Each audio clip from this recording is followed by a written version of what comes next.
Mari kita akan bersama-sama tunduk kepala.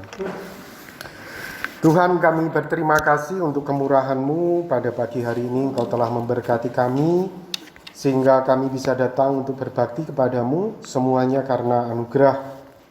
Dan biarkanlah Tuhan melalui firman-Mu, iman kami diberkati, kami dituntun kepada kebenaran, dan tolonglah kami ya Tuhan, supaya kami bisa bertumbuh. Tuhan, berkati kami melalui firman-Mu. Di dalam nama Tuhan Yesus Kristus kami berdoa. Amin. Bapak, Ibu, Saudara yang dikasihi oleh Tuhan, tema yang saya sampaikan hari ini, saya berikan tema dari dalam gelap akan terbit terang. Tentunya kita tidak asing dengan kalimat ini, karena kalimat ini adalah kalimat yang diucapkan oleh Paulus dan seringkali juga dikutip oleh orang-orang non-Kristen juga. Jadi dari dalam gelap akan terbit terang. Saya ambil dari 2 Korintus pasal 4 ayat yang ke-6. Kita akan lihat bersama-sama firman Tuhan ini. Sebab Allah yang telah berfirman, dari dalam gelap akan terbit terang. Ia juga yang membuat terangnya bercahaya di dalam hati kita, supaya kita beroleh terang dari pengetahuan tentang kemuliaan Allah yang nampak pada wajah Kristus. Saudara, ini adalah kalimat yang diucapkan oleh Paulus, dan pagi hari ini kita akan belajar bersama-sama apa sebetulnya konteks dekat, apa sebetulnya yang dialami oleh Paulus sehingga Paulus memberikan pernyataan seperti ini. Saudara, melalui nats ini kita akan melihat 3 pertanyaan yang muncul. Yang pertama adalah kegelapan seperti apa yang dialami oleh Paulus. Karena tentunya ketika dia berbicara hal ini, dia berbicara keluar dari pengalamannya, keluar dari hubungannya bersama dengan Kristus, saudara. Jadi kegelapan seperti apa yang dialami oleh Paulus? Nanti kita akan temukan itu jawabannya. Yang kedua, apa efek terang Kristus itu bercahaya dalam hati Paulus? Yang ketiga, apa itu terang dari pengetahuan tentang kemuliaan Allah yang diperoleh Paulus, saudara. Kita akan lihat dari konteks dekatnya, dari kalimat yang Paulus ucapkan sesudah Paulus menyatakan dari dalam gelap akan terbit terang. Sebelum kita melihat, saudara, konteks dekat apa yang dimaksudkan Paulus di sini, saya mengajak kita untuk melihat berita berikut ini. Imbas mengerikan pandemi COVID-19 terus terjadi di Indonesia. 100 dokter sudah meninggal dunia akibat corona. ID pun berduka. Ini adalah berita bulan Agustus, saudara. Tapi hari ini kematian terus meningkat. Saya kira bukan hanya dunia dokter, dunia medis, tetapi juga seluruh aspek kehidupan kita ini sedang berduka. Bahkan karena corona kita menghadapi ancaman krisis ekonomi. Seperti yang dinyatakan oleh Sri Mulyani. Hadapi ancaman krisis ekonomi lantaran corona, Sri Mulyani ingin ada solidaritas global. Saudara, boleh saya katakan bukan hanya Indonesia, dunia hari ini pada situasi yang sulit. Dunia hari ini pada situasi yang gelap. Dunia hari ini sedang berduka. Nah, saudara, pada hari ini kita akan belajar bersama-sama dari Paulus. Karena Paulus pun pernah mengalami masa-masa gelap itu. Paulus pernah menghadapi masa-masa duka itu. Masa-masa kepedihan walaupun dalam konteks yang berbeda. Kalau hari ini kita berhadapan dengan corona, kita berhadapan dengan masalah dalam pekerjaan, masalah dengan ekonomi, masalah dengan kesehatan, masalah-masalah yang lain Tuhan izinkan terjadi di dalam hidup kita. Saudara, Paulus pun pernah menghadapi kesulitan mungkin dalam konteks yang berbeda. Nah, kita akan melihat situasi apa yang sulit yang dialami oleh Paulus itu, dan bagaimana Paulus bersikap terhadap situasi itu, dan seharusnya kita juga bersikap terhadap situasi sulit yang sedang dihadapi oleh dunia ini dan kita hadapi secara pribadi. Nah, saudara, situasi gelap, situasi sulit seperti apa yang pernah dialami oleh Paulus dalam konteks dia berbicara dari dalam gelap akan terbit terang. Yang pertama, saudara, Paulus berkata di dalam 2 Korintus 4 ayat 8a, lanjutannya dari pernyataannya tadi. Paulus berkata, dalam segala hal kami ditindas, namun tidak terjepit. Dalam segala hal kami ditindas, namun tidak terjepit. Apa maksudnya ini? Saudara, salah satu tujuan surat 2 Korintus ini ditulis kepada jemaat di Korintus karena Paulus itu sedang membela diri. Karena jemaat di Korintus itu sedang meragukan, mempertanyakan, dan tidak percaya dengan kerasulan Paulus. Jadi mereka berkata bahwa Paulus ini adalah rasul palsu, bukan rasul Yesus Kristus, bukan orang yang memberitakan Injil Kerajaan Allah, tetapi orang yang memberitakan Injil untuk kepentingan Paulus sendiri. Nah, salah satu tujuan Paulus menulis surat 2 Korintus ini adalah Paulus hendak menunjukkan kepada jemaat di Korintus, aku itu hamba Tuhan, aku itu rasul, aku itu melayani Injil Yesus Kristus. Ini adalah salah satu tujuan Paulus tulis surat 2 Korintus ini, saudara. Nah, Paulus berkata, dalam segala hal kami itu ditindas. Maksudnya apa? Saudara, untuk kita memahami ini kita lihat 2 Korintus pasal 7 ayat yang kelima. Saudara, di situ dikatakan bahkan ketika kami tiga di Makedonia, kami tidak beroleh ketenangan bagi tubuh kami. Di mana-mana kami mengalami kesusahan. Dari luar pertentangan, dari dalam ketakutan.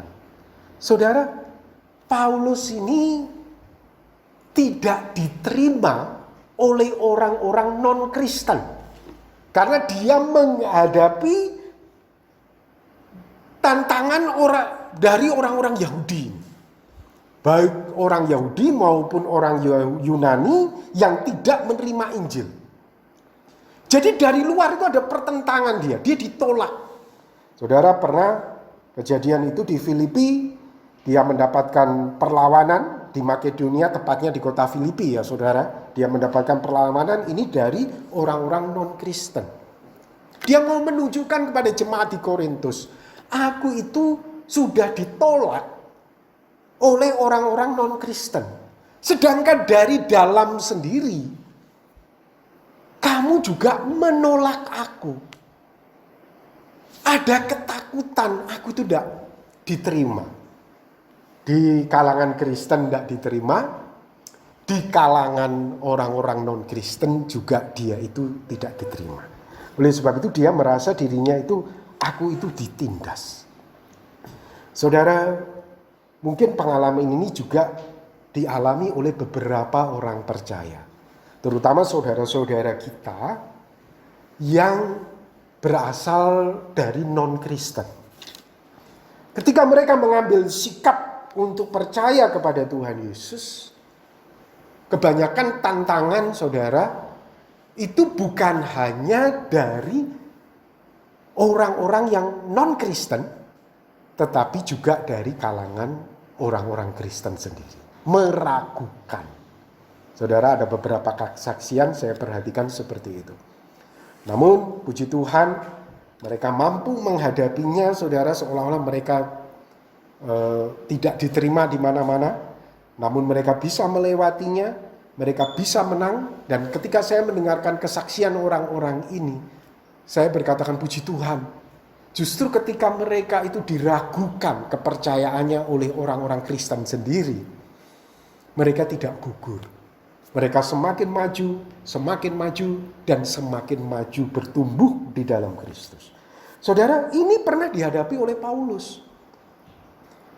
Paulus itu kalau saya perhatikan justru, saudara, dimungkinkan pada zaman dia hidup justru dia itu tidak terkenal, saudara.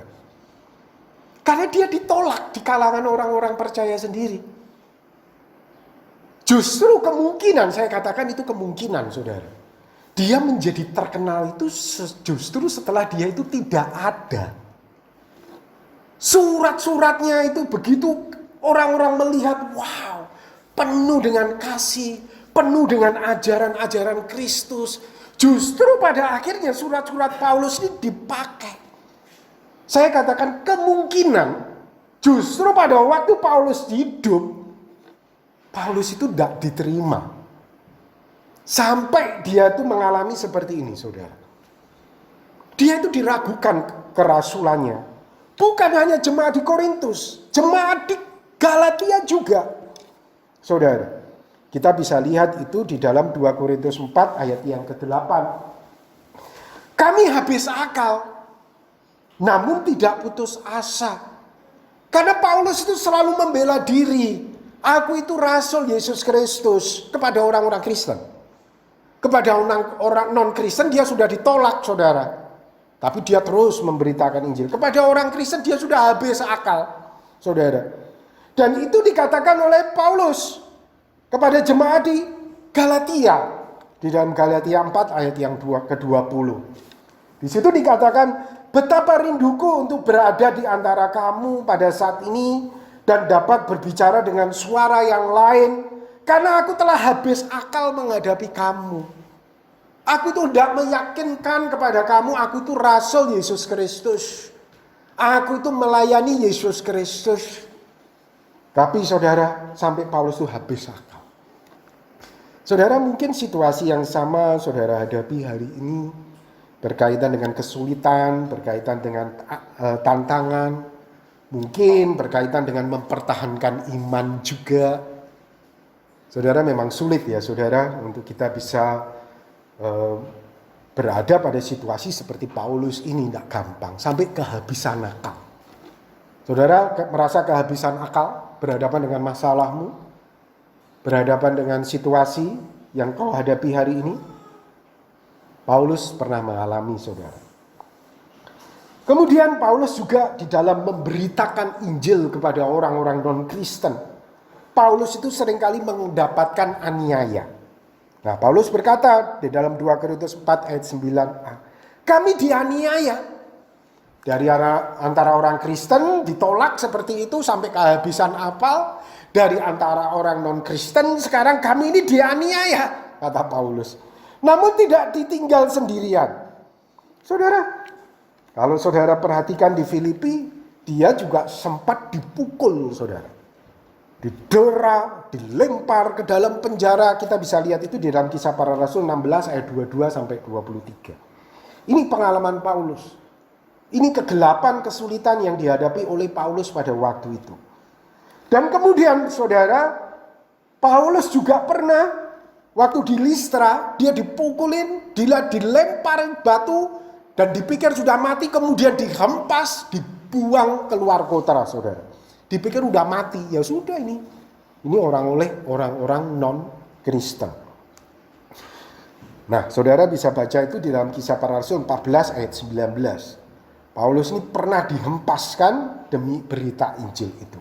Tapi kalau kita baca di dalam Kisah Para Rasul 14 19, tetapi datanglah orang-orang Yahudi dari Antiokhia dan Ikonium, dan mereka membujuk orang banyak itu memihak mereka.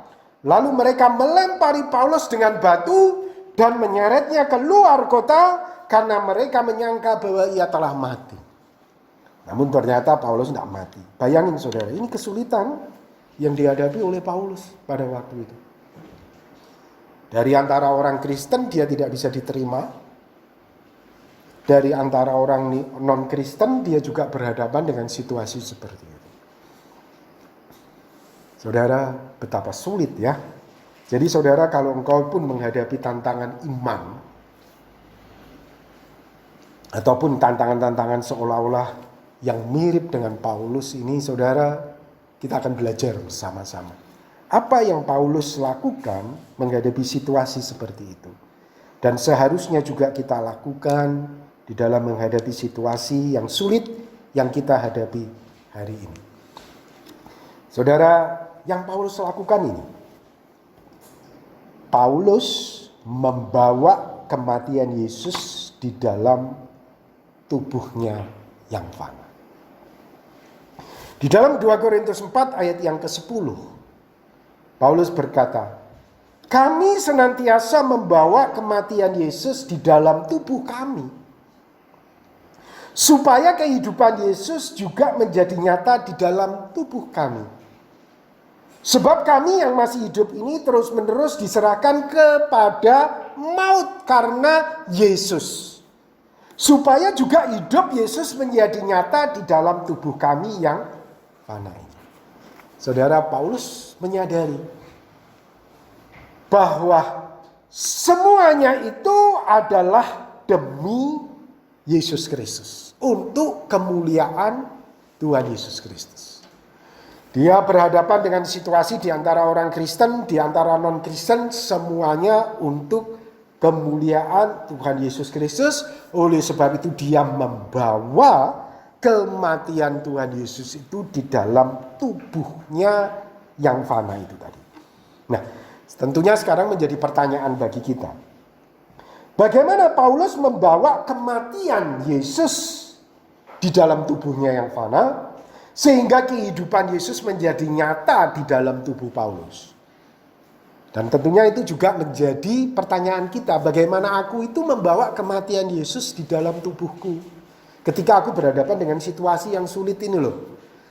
Kita berhadapan dengan kegelapan seperti ini loh. Bagaimana aku membawa kematian Yesus itu di dalam tubuhku yang fana ini?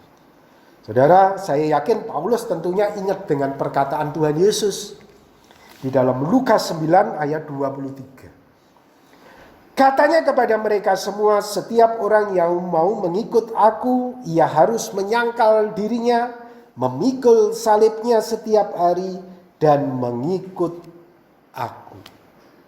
Saya kira Paulus betul-betul memahami perkataan Yesus ini, saudara.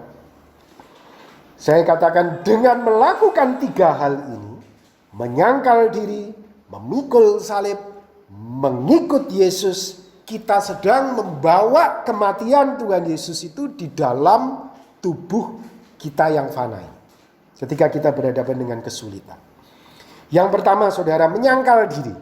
Menyangkal diri itu sebetulnya berbicara tentang kita menyangkal kehendak kita sendiri. Dan kita tunduk kepada kehendak Allah Bapa di surga. Saudara, ketika kita berhadapan dengan masalah, kita itu punya kehendak. Aku mau begini loh ya supaya masalahku selesai cepat. Oh, aku mau begini loh ya supaya situasinya bisa segera selesai, begitu ya. Kita itu punya kehendak, saudara. Namun orang yang menyangkal diri, dia mengesampingkan kehendaknya dan dia tunduk kepada Allah Bapa di surga. Yesus Kristus yang adalah firman Allah yang menjadi manusia itu memberikan teladan kepada kita bagaimana menyangkal diri itu. Karena tidak ada seorang pun manusia yang tidak berdosa. Semua manusia telah berbuat dosa dan telah kehilangan kemuliaan Allah. Dan Yesus Kristus yang berasal dari surga itu, yang adalah firman Allah itu, turun menjadi manusia. Dan ketika dia menjadi manusia, dia memberikan teladan kepada kita bagaimana menyangkal diri dan tunduk kepada Allah Bapa di surga. Dengan cara Tuhan Yesus menunjukkan, aku berhadapan dengan salib loh. Salib itu berat loh. Dan kalau kita baca di dalam Matius 26, Yesus berkata apa? Hatiku sangat sedih, seperti mau mati rasanya. Dia berkata kepada 3 orang muridnya yang berada bersama-sama dengan dia pada waktu itu. Yohanes, Petrus, Yakobus. Hatiku itu sangat sedih, seperti mau mati rasanya. Yesus sebagai Allah, bagaimana bisa merasakan kepedihan seperti itu? Saudara, dia adalah Allah. Namun karena dia hendak memberikan teladan kepada kita, dia rela merendahkan dirinya menjadi manusia, menunjukkan bagaimana harus hidup saleh di dunia itu. Yesus pun ketika dia menjelma menjadi manusia, merasakan salib itu bagaikan sesuatu yang seperti mau mati rasanya. Jadi saudara, Allah kalau di bumi banyak pemimpin tidak bisa merasakan susahnya jadi bawahan. Karena dia tidak pernah jadi bawahan. Jadi pemimpin kejam, jadi pemimpin sadis. Karena dia tidak pernah rasanya jadi bawahan itu gimana. Dia menangnya sendiri, dia egois, dia neken orang. Saudara, itu adalah pemimpin dunia.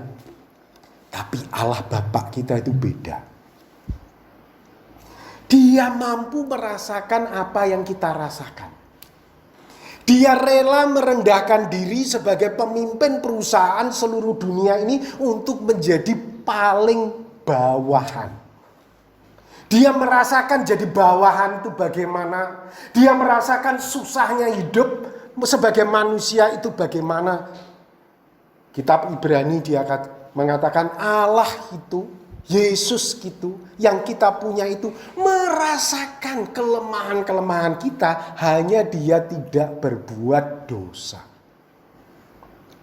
Saudara, di situ Yesus berhadapan dengan masalah salib. Di situ Yesus punya kehendak sebagai seorang manusia. Namun Yesus berkata, ya Bapakku, jikalau sekiranya mungkin biarkan cawan ini lalu daripadaku. Tetapi janganlah seperti yang ku kehendaki, melainkan seperti yang engkau kehendaki. Wow. Ini namanya menyangkal diri, saudara. Yaitu mengesampingkan kehendak diri sendiri dan tunduk kepada kehendak Allah. Saudara, ketika kita berhadapan dengan masalah, kita pengen masalah kita itu cepat selesai. Kita pengen masalah kita itu cepat buyar. Corona ini kalau bisa cepat selesai begitu. Ya saudara, ya semua kita maunya begitu. Namun saudara, kita tahu bahwa ada kehendak Tuhan. Ketika kita membawa kematian Yesus itu, kita menyangkal keinginan kita. Kita sampingkan, Tuhan, kalau memang aku harus menjalani situasi seperti ini, aku akan hadapi. Kalau memang aku harus menghadapi situasi karena corona seperti ini, aku harus hadapi. Saudara, ini namanya tunduk kepada kehendak Allah. Ini namanya menyangkal diri. Nah, kita membawa kematian Yesus itu di dalam tubuh kita. Yang kedua, pikul salib. Pikul salib itu, saudara, adalah langkah berikutnya. Setelah kita menyangkal diri, Yesus kemudian pikul salib, mati di atas kayu salib, mau menanggung dosa-dosa kita di atas kayu salib. Saudara, kita juga demikian. Setelah kita menyangkal diri, kita kemudian rela menderita untuk Tuhan. Tuhan, kalau memang ini jalan yang aku harus hadapi, aku harus lewati untuk kemuliaan nama-Mu, aku mau menghadapi, aku mau melewatinya, aku mau menjalaninya, aku mau memikulnya. Filipi 1 ayat 29. Sebab kepada kamu dikaruniakan bukan saja untuk percaya kepada Kristus, melainkan juga untuk menderita untuk Dia.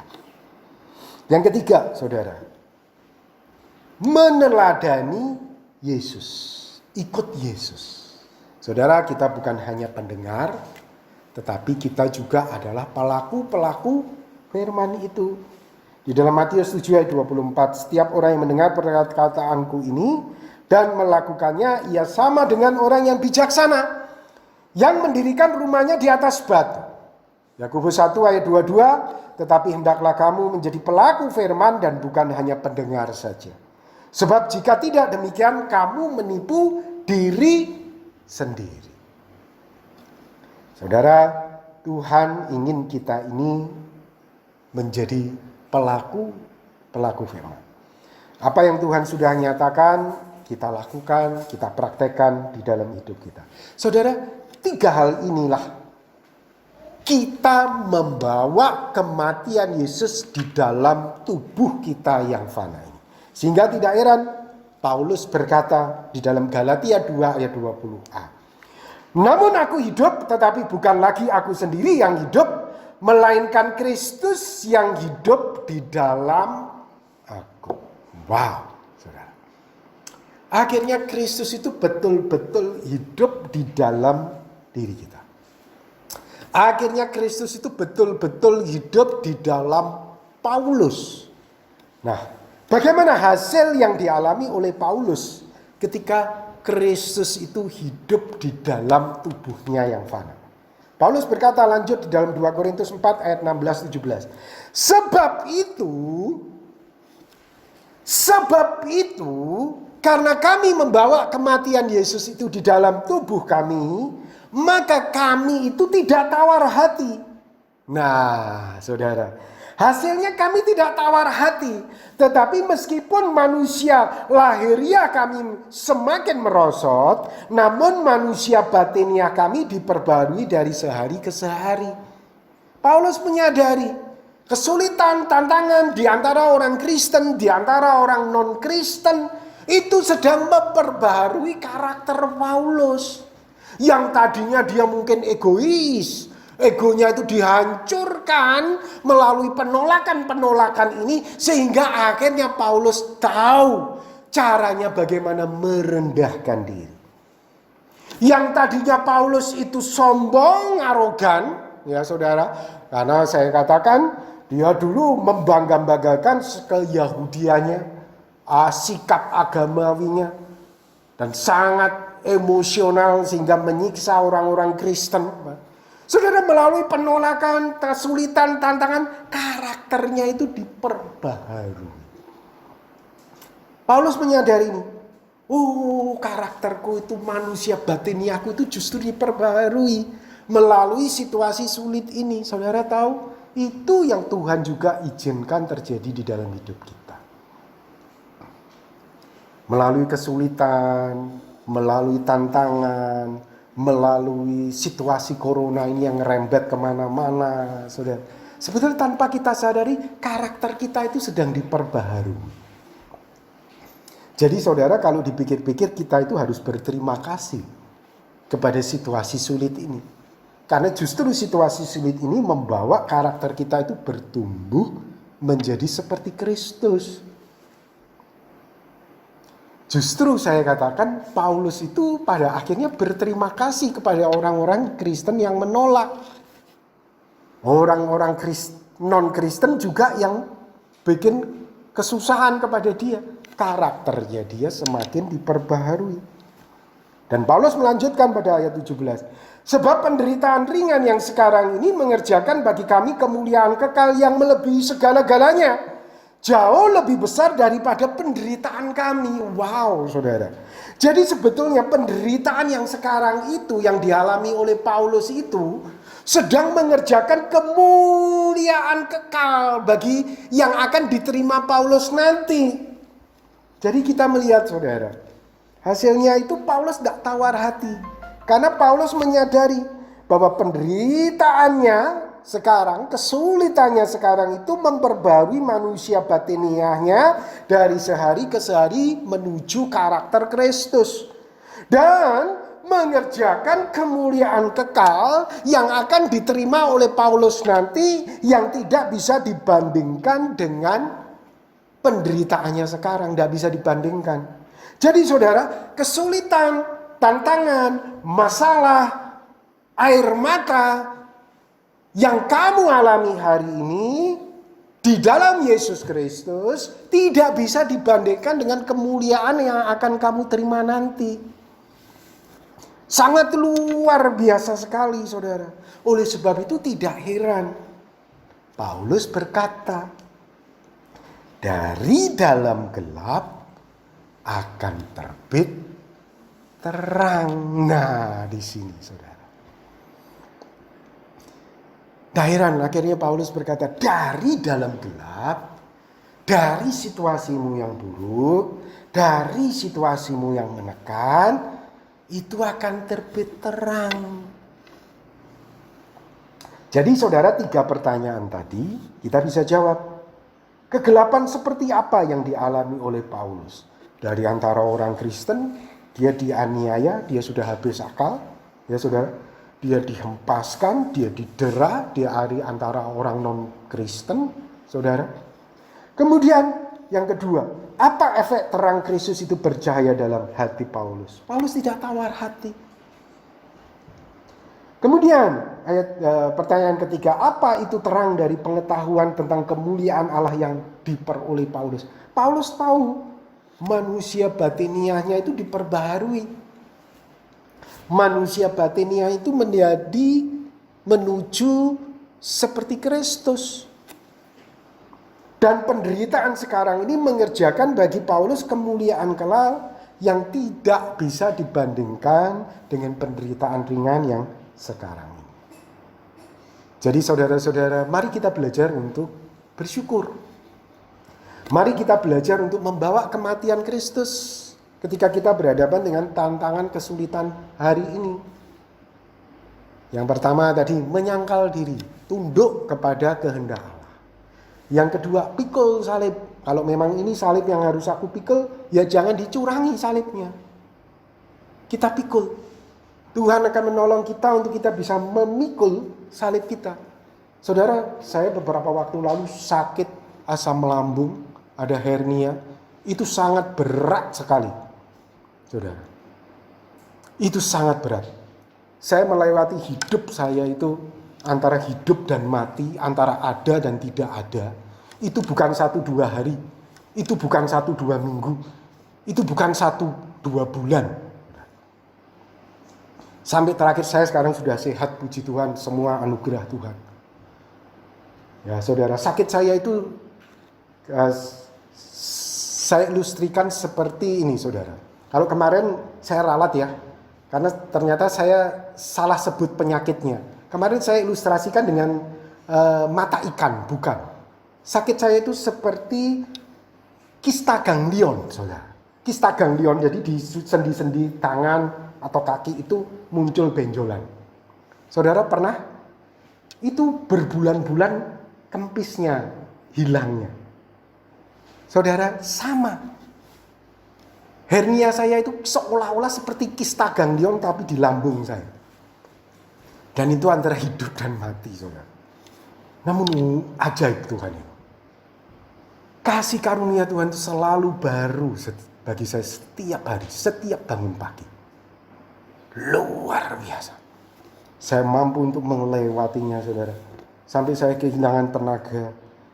Saya ke Tuhan, tolong saya. Saudara, saya hanya mau bersaksi betapa sulit, berat apa yang kamu alami. Tuhan akan menolong kamu untuk kamu bisa melaluinya. Dan maaf saya katakan, saya harus bersaksi untuk Bapak Ibu Saudara. Seringkali kalau kakak saya telepon sama saya hendak menunjukkan betapa lemahnya saya, saudara. Supaya saudara tahu betapa saya sulit menghadapi sakit saya itu. Kalau kakak saya telepon sama saya, Jim, ini gimana sakitmu? Saya hanya berkata begini, C, kalau saya punya pistol, saya sudah tembak kepala saya. Namun saya berkata, Tuhan, aku mau tetap hidup. Saya berkata begini, kalau aku mati dengan cara seperti itu, apa kata orang tentang Robi Jim yang sudah berkhotbah, yang sudah melayani. Tuhan, saya katakan, aku mau tetap hidup. Yang pertama, demi Engkau aku hidup, supaya aku tidak mempermalukan nama-Mu. Yang kedua, aku mau hidup demi istri dan anak-anakku. Saudara, itu pikiran saya, itu bukan 1-2 hari, saudara. Karena saya menghadapi, saya sulit. Saya merasa kesulitan dengan tubuh. Dan itu saya katakan yang dialami oleh Ayub tadi. Saya pernah khotbahkan tentang Ayub. Ayub kan berkata, saudara, dia tidak tahan dengan tubuhnya yang menderita, badannya yang sakit. Dia berdoa, dia berharap ada orang yang mencekik dia dan dia mau mati. Itu perkataan Ayub. Ketika saya baca kitab Ayub, saya berkata, itu saya. Apa yang dialami Ayub itu sama saya. Pikiran saya itu cuma apa? Mending saya mati. Karena sangat, saya katakan sangat menderita sekali. Akhirnya saya mengambil kesimpulan begini, Bapak Ibu Saudara. Kalau dulu saya khotbah, saya kan gampang kasih ilustrasi. Oh, orang itu bunuh diri, tidak kuat menghadapi hidup, stres begini. Saya kasih ilustrasi gini. Setelah saya menghadapi penyakit saya itu jadi mengerti. Mungkin saja dia itu bukan stres karena tekanan jiwa. Karena mungkin dia itu juga tidak kuat. Dengan tubuhnya yang sakit itu sudah tidak tahan lagi. Jadi saya berpikir, jangan kita menghakimi orang. Itu salah satu pelajaran yang saya dapat melalui sakit yang saya alami berbulan-bulan. Dan berat badan saya turun 16 kilo dan puji Tuhan, hari ini sudah naik 4 kilo. Dan ketika saya lalui itu, berat sekali, saudara. Berat sekali. Namun saya berkata, saya harus hidup walaupun ada dalam pikiran saya, ya saudara, tentang tembak ini kepala. Tapi saya tetap muncul itu, saya berkata, saya harus hidup. Yang pertama, demi Tuhan Yesus. Saya tidak akan permalukan dia. Yang kedua, demi keluarga saya. Saya harus tetap hidup. Saya harus tetap hidup. Dan puji Tuhan, saudara, Tuhan menolong saya melewati masa-masa yang sulit. Sampai puji Tuhan, ya saudara. Sampai kakak saya berkata, puji Tuhan ya, kamu itu sakit berat. Tapi keluargamu tidak merasakan sakit berat. Betul. Saya juga heran. Saya itu tidak terkapar gitu. Tapi sebetulnya, saudara, saya kalau lihat kesaksian anak-anak Tuhan yang sembuh dari asam lambung, itu juga berbulan-bulan bahkan bertahun. Sampai didatangin orang-orang yang sudah mati. Saya itu, waktu saya mendengar kesaksian mereka, dia itu tidur terus. Ya itu memang solusinya itu tidur terus. Saya itu harus seolah-olah tidur, saudara. Bahkan ketika saya dimanapun juga saya harus buat tidur terus. Karena itu solusinya membuat perut ini jadi tenang. Perut ini supaya tidak terganggu. Sampai saya lihat kesaksian orang yang sakit asam lambung itu, sampai didatangi bapaknya yang sudah mati, ibunya, dia bilang, saya tidak mimpi lagi, saya melihat orang-orang yang saya kasih itu sudah menghampiri saya. Tapi dalam kesaksiannya dia sudah disembuhkan, dia sudah sembuh. Ketika saya dengar kesaksian itu sama, tapi saya belum sempat didatangi orang mati sudah. Ya. Tapi pikiran saya itu sudah mati ya. Sudah, kalau ada pistol itu. Tapi enggak, saya terus pikirkan lagi, andaikan saya punya pistol, saya tetap tidak akan lakukan itu. Ya, karena saya tahu saya mau hidup demi Yesus.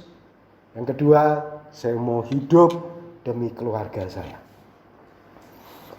Dan Tuhan menolong saya untuk menghadapi salib itu. Saudara, saya sebetulnya ada sedikit malu bercerita seperti ini.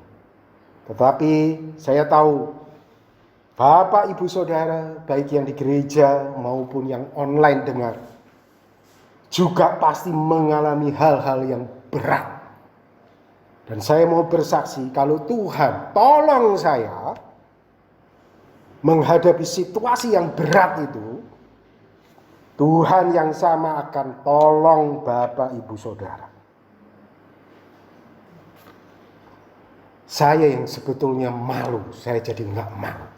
Karena ada orang berkata kepada saya, janganlah saksi sampai ngomong masalah keinginan bunuh diri. Saya pikir ya betul juga ya. Tapi saya pikir enggak, saya harus cerita. Karena banyak orang itu tertekan, banyak orang depresi, bukan hanya tekanan jiwa, tapi juga tekanan sakit, saudara. Saudara, kita tidak bisa menghakimi orang-orang yang mengambil sikap itu, karena mungkin tubuhnya itu sudah dia tidak tahan dengan sakitnya. Sudah tidak kuat. Saudara, sakit saya itu bukan sakit kena jarum terus 5 menit selesai. Udah, saudara. Bukan sehari kemudian selesai. Kalau dulu awal-awalnya saya April, Mei, ya, saya sakit lambung awal-awalnya itu bisa dihitung berapa jam, saudara. Wah, ini ketika mulai bulan Juni, Juli, Agustus, saudara. Waduh, itu sudah tidak ada jam. Itu sudah, saudara. Saya tidak bisa, saya hanya berkata, Tuhan cukup sekali saja. Saya cukup sekali saja. Saya cuma hanya ingat dengan perkataan Tuhan di dalam hati saya. Jim, aku akan sembuhin kamu. Itu dalam hati saya. Kamu mati nggak akan seperti ini. Kamu matinya mati tentram. Sebab kalau saya sakit kayak gini, saudara, mati, ini bukan tentram namanya.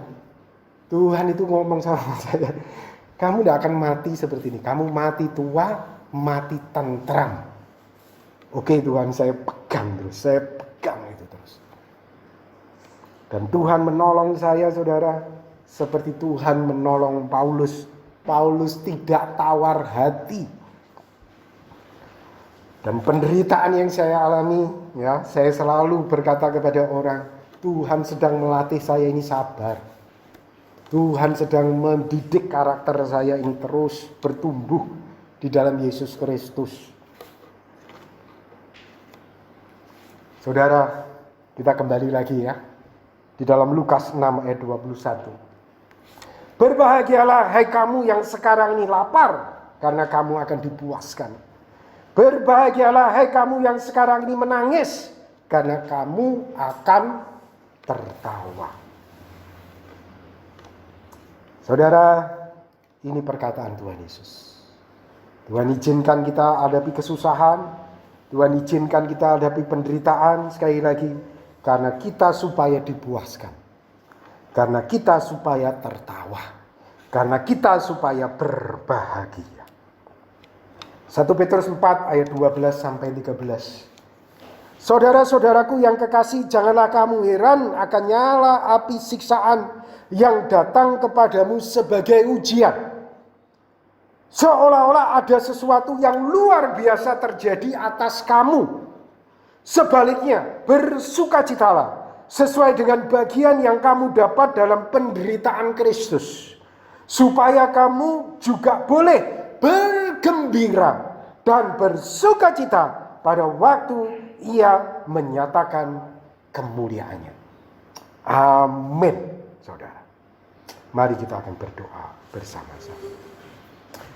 Tuhan, kami bersyukur untuk kemurahan-Mu. Kami bersyukur untuk cinta kasih-Mu yang Engkau berikan kepada kami pada saat ini. Kami telah belajar firman-Mu, dari dalam gelap akan terbit terang. Dan tolonglah kami ya Tuhan, untuk kami bisa mensyukuri segala kesulitan yang Tuhan izinkan di dalam hidup kami.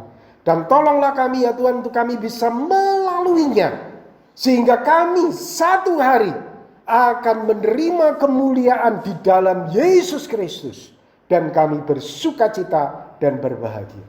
Tuhan, jika selama ini kami selalu memberontak, kami selalu marah-marah kepadamu, Tuhan, tolonglah kami, ampunilah kami, supaya kami bisa menyangkal diri kami, tunduk kepada kehendak-Mu. Kami mau memikul salib kami, dan kami mau meneladani Engkau. Tuhan berkati jemaat-Mu, Tuhan berkati kami semua. Di dalam nama Tuhan Yesus kami berdoa. Amin. Ya, saya